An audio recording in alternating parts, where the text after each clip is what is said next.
పులివెందులలో జగన్ను ఓడించేందుకు పవన్ భారీ స్కెచ్ వేశారా? అందుకు చంద్రబాబు కూడా పావులు కదుపుతున్నారా? ఇప్పటికే ఎమ్మెల్సీ ఎన్నికలలో పులివెందుల నియోజకవర్గంలో వైసీపీకి షాక్ తగిలిన నేపథ్యంలో అసెంబ్లీ ఎన్నికల్లో గట్టెక్కడం కష్టమేనా? గతంలో మాదిరిగా పులివెందులలో ప్రచారం చేయడానికి విజయమ్మ, షర్మిల కూడా అందుబాటులో లేరా?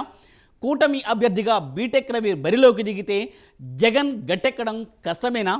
బీటెక్ రవికి పులివెందుల జనసేన కేడర్ అండగా నిలబడుతుందా?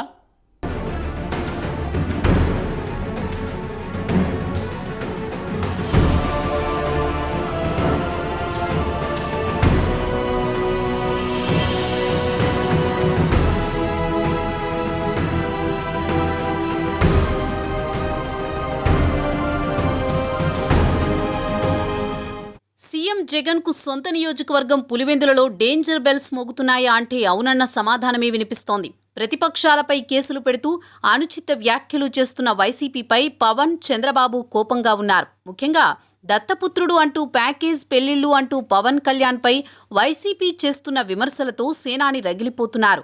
175 సీట్లు గెలుస్తామంటున్న జగన్కు సొంత నియోజకవర్గం పులివెందులలోని ఓటమి రుచి చూపించాలని డిసైడ్ అయినట్లు తెలుస్తోంది. 175 చోట్ల జనసేన, తెలుగుదేశం జెండాలను ఎగురవేయాలన్న కసితో సేనాని చంద్రబాబు, లోకేష్లు ఉన్నారు. టార్గెట్ పులివెందుల లక్ష్యంగా పవన్, చంద్రబాబు వ్యూహాలు రచిస్తున్నట్లు విశ్వసనీయ సమాచారం. చంద్రబాబు బెయిల్పై వచ్చి కంటి ఆపరేషన్ చేయించుకున్న సందర్భంలో పవన్ పరామర్శకు వెళ్లారు. వారిద్దరి మధ్య జగన్ 175 సీట్ల విషయం చర్చకు వచ్చినట్లు తెలుస్తోంది. 175 సీట్ల సంగతి తరువాత పులివెందులలోని జగన్ను ఓడించాలని పవన్, చంద్రబాబు టార్గెట్గా పెట్టుకున్నట్టు సమాచారం.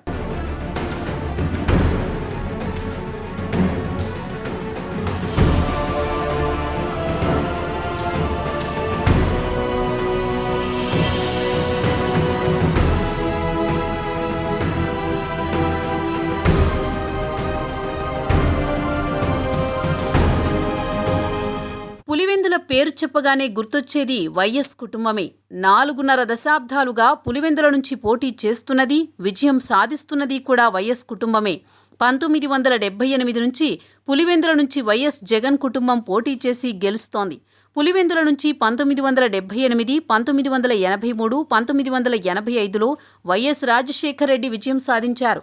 1989లో వైఎస్ఆర్ కడప ఎంపీగా పోటీ చేస్తే ఆయన సోదరుడు వైఎస్ వివేకానందరెడ్డి ఇక్కడ ఎమ్మెల్యేగా పోటీ చేసి విజయం సాధించారు. ఆ తర్వాత 1994లోనూ వివేకానే గెలుపొందగా మళ్లీ 1999, 2004, 2009లో వైఎస్ఆర్ ఎమ్మెల్యేగా పోటీ చేసి విజయం సాధించారు.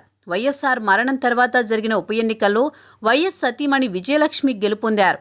ఆ తర్వాత కూడా వైసీపీ నుంచి మరోసారి విజయలక్ష్మి పోటీ చేసి విజయం సాధించారు.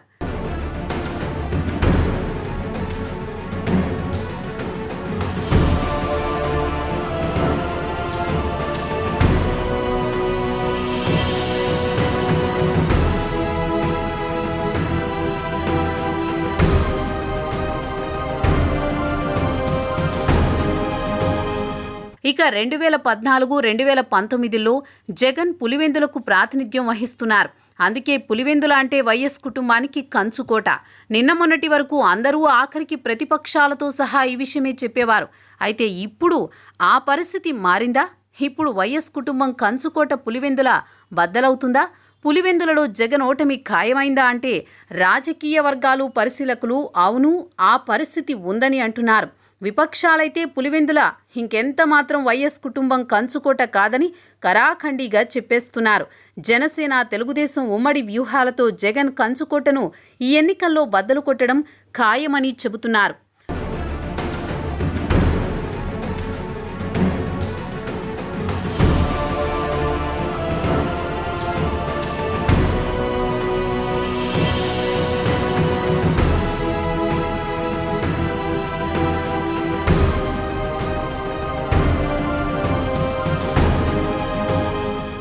రెండు 2019 ఎన్నికల తర్వాత కడప జిల్లా రాజకీయాలు వేగంగా మారిపోయాయి. ముఖ్యంగా వివేకానందరెడ్డి హత్య తర్వాత ప్రజల దృష్టి, ఆలోచన మారిందన్న అభిప్రాయాలు వ్యక్తమవుతున్నాయి. బాబాయిని హత్య చేసింది అబ్బాయేననే బలమైన ఆరోపణలు తెలుగుదేశం నేతలు చేస్తుండగా ఆ అబ్బాయితో సహా నిందితులకు జగన్ కొమ్ము కాస్తున్నారని కూడా విమర్శలు చేస్తున్నారు. వివేక హత్య కేసులో నిందితులు ఎవరన్నది న్యాయదేవత ఇంకా తేల్చకపోయినా నిజమేంటన్నది పులివెందుల ప్రజలకు స్పష్టంగా అర్థమైందని జనసేన టీడీపీ ఆరోపిస్తున్నాయి. సాక్షాత్తు వివేక కుమార్తె డాక్టర్ సునీత నాన్నను చంపిన వాళ్ళని నా అనుకున్న వాళ్లే కాపాడుతున్నారంటూ సంచలన వ్యాఖ్యలు చేసిన సంగతి తెలిసిందే. అంతేకాదు తనకు న్యాయం చేయాలని ఇతర రాష్ట్రాల కోర్టుల చుట్టూ తిరగడం, కూతురు అల్లుడే ఆస్తి కోసం వివేకాను చంపారనేలా వైసీపీ నుంచి రివర్సు ప్రచారం చేయడం పులివెందుల ప్రజలు గమనిస్తూనే ఉన్నారు. ఈ కేసులో పలువురు అప్రూవర్లుగా మారడంతో ఈ కేసులో అసలు నిజానిజాలు ఏంటన్నది పులివెందుల నియోజకవర్గం మొత్తం రచ్చబండ మీద చర్చగా బయటపడిపోయాయి.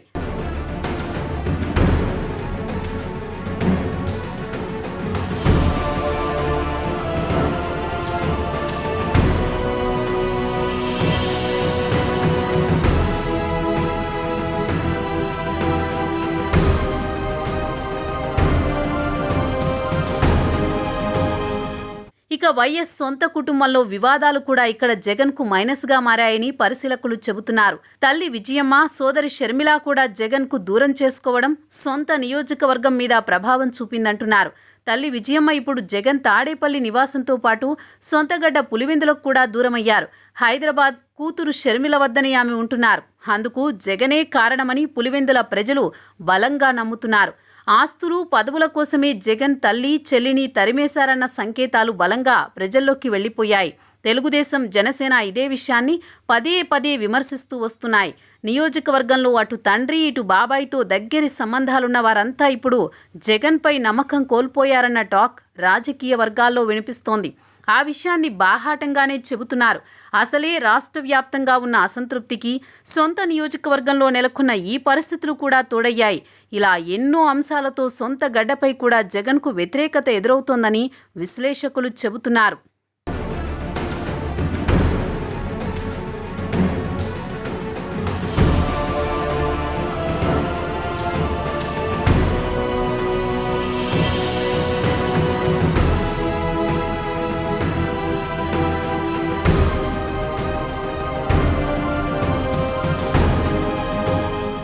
మరోవైపు తెలుగుదేశం పులివెందుల ఇన్ఛార్జి బీటెక్ రవి సైతం నియోజకవర్గంలో దూకుడు పెంచారు. పార్టీ కార్యక్రమాలను విస్తృతం చేశారు. బీటెక్ రవికి అండగా జనసేన శ్రేణులు కదులుతున్నాయి. నియోజకవర్గంలో బీటెక్ రవి పార్టీ కార్యాలయాలను ప్రారంభించి చాప కింద నీరులా విస్తరించారు. దీంతో జగన్ కంచుకోట గేట్లు బద్దలయ్యాయని అంటున్నారు. ఈ విషయం పట్టభద్రుల ఎమ్మెల్సీ ఎన్నికల్లో స్పష్టంగా కనిపించిందని చెబుతున్నారు. కానీ అప్పట్లో ప్రభుత్వ ముఖ్య సలహాదారు సజ్జల పట్టభద్రులు కాదు, తమ ఓటర్లు వేరే ఉన్నారంటూ మేకపోతు గాంభీర్యం ప్రదర్శించారు. మరి ఇప్పుడు నిఘా వర్గాలు హెచ్చరించాయో, సొంత సర్వేలలో ఫలితాలు షాక్ కొట్టేలా చేశాయో కానీ ఇప్పటికిప్పుడు జగన్ పులివెందుల మీద ఫోకస్ పెంచినట్లు కనిపిస్తోంది. ఇందులో భాగంగానే బీటెక్ రవిని సీఎం జగన్ అక్రమంగా అరెస్ట్ చేయించారని తెలుగుదేశం పార్టీ ఆరోపిస్తోంది. ఈ తరుణంలో భూ పంపిణీ కోసం ప్రత్యేక జీవో జారీ చేయడం, ఆ ఆరోపణలు వట్టి ఆరోపణలు కావని తెలుస్తోంది. పులివెందులలో ఓటమి భయంతోనే జగన్ ఈ తరహా నిర్ణయాలు తీసుకుంటున్నారని పరిశీలకులు విశ్లేషిస్తున్నారు.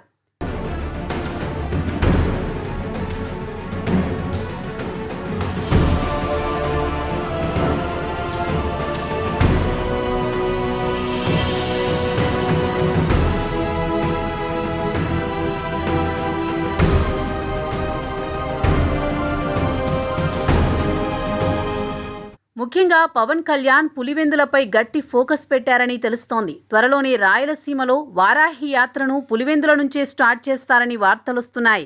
జగన్ అడ్డాలోనే భారీ బహిరంగ సభ సైతం ప్లాన్ చేసినట్టు సమాచారం. టీడీపీ, జనసేన ఉమ్మడి అభ్యర్థిగా బీటెక్ రవి పోటీ చేయడం ఖాయమైన నేపథ్యంలో బీటెక్ రవికి అండగా సేనాని వారాహి యాత్రను పులివెందుల నియోజకవర్గంలో విస్తృతంగా చేపట్టబోతున్నట్లు తెలుస్తోంది.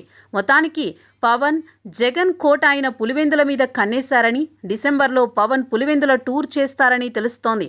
అదే టైంలో పులివెందుల నడిబొడ్డున భారీ బహిరంగ సభను ఏర్పాటు చేయడం ద్వారా రాజకీయంగా ప్రకంపనలు సృష్టించాలని పవన్ ఆలోచిస్తున్నారని అంటున్నారు.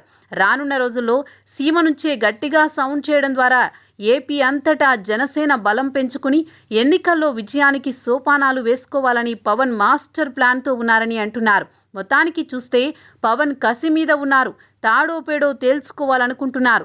2024లో రాజకీయం మొత్తం మార్చేస్తాను అని అంటున్నారు. అందుకోసమే తెలుగుదేశాన్ని కలుపుకుని ముందుకు సాగుతున్నారు. మరి జగన్ కోటలో పవన్ రాజకీయ వేట ఎలాంటి పరిణామాలకు దారితీస్తుందో చూడాల్సి ఉంది.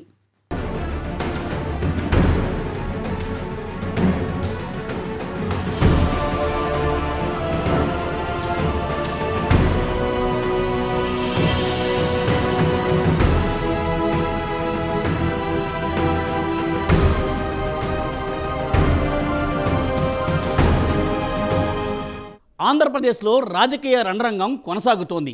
ఎవరికి వారే వచ్చే ఎన్నికలలో గెలుపు కోసం ప్రయత్నాలను ముమ్మరం చేస్తున్నారు. చంద్రబాబు పవన్లను కూడా ఓడించి ఈసారి 175 సీట్లు గెలవాలని జగన్మోహన్ రెడ్డి చూస్తూ ఉంటే విపక్ష కూటమి కూడా జగన్కు చెక్ పెట్టాలని డిసైడ్ అయినట్టు తెలుస్తోంది. ముఖ్యంగా జనసేనాని పవన్ కళ్యాణ్ జగన్ అడ్డా పులివెందుల టార్గెట్గా రాజకీయం షురూ చేయడం చర్చనీయాంశమవుతోంది. మరి జనసేనాని పులివెందులలో జగన్ ఓటమికి చేయబోతున్న పోరాటం ఏ మేరకు ఫలిస్తుందో వేచి చూడాల్సిందే.